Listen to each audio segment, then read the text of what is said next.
Hello, dear ones. Father Peter John coming to you from All Saints Orthodox Church in Bloomington, Indiana. Christ is in our midst. Today we're talking about our father among the saints, Joseph of Damascus. He was born near the end of the 18th century in Damascus, Syria. As a child, he learned the art of weaving. He was a weaver by profession, by trade, and remained so until he was recognized for his piety and his love of God, and was ordained priest of the Orthodox Church, the cathedral there in Damascus, at the age of 24. He served the church faithfully, visiting the sick, teaching those who would learn about the Orthodox Christian faith, and taking care of the flock of the cathedral in Damascus. He did this for more than 4 decades, and until something happened, a war broke out, and the Christians largely were unarmed in Damascus. Many of them fled, knowing that other religious fanatics were coming for them. They fled to monasteries and churches. Many of them went to Beirut, including the parents of the future Saint Raphael Hawawini. He was in his mother's womb when they fled to Beirut during that conflict. And anyway, Saint Joseph of Damascus remained behind, taking care of those Christians who remained in the city. It happened that at the height of this conflict, when the Christians were gathered together in the churches and the monasteries, that the cathedral in Damascus was surrounded by the mob, and the church was looted and desecrated and burned with the people inside. There were many, many who suffered martyrdom on that day.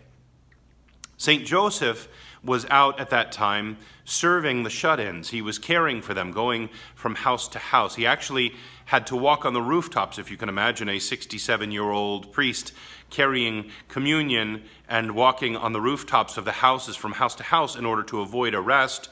And also the other thing, you had to avoid walking in the narrow city streets, because some of those who were attacking had come in and they had both marked the houses with crosses, so that, or with symbols indicating that Christians lived there, but they also marked the streets with crosses so that the Christians would have trouble walking in the streets without trampling on the cross, the symbol of Christ and his victory.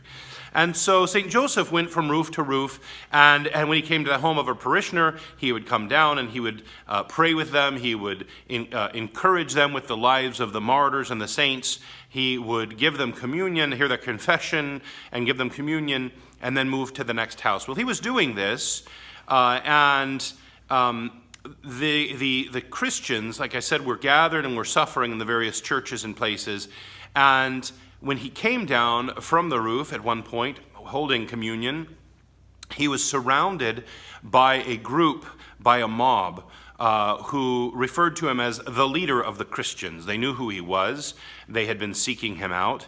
And so seeing his end drawing near, he knew what was coming.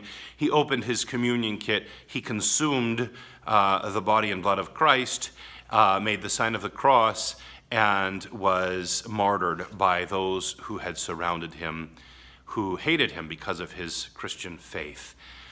So our father among the saints, Joseph of Damascus, gave up his holy soul to the Lord, whom he served faithfully throughout his life, on July 10th, 1860.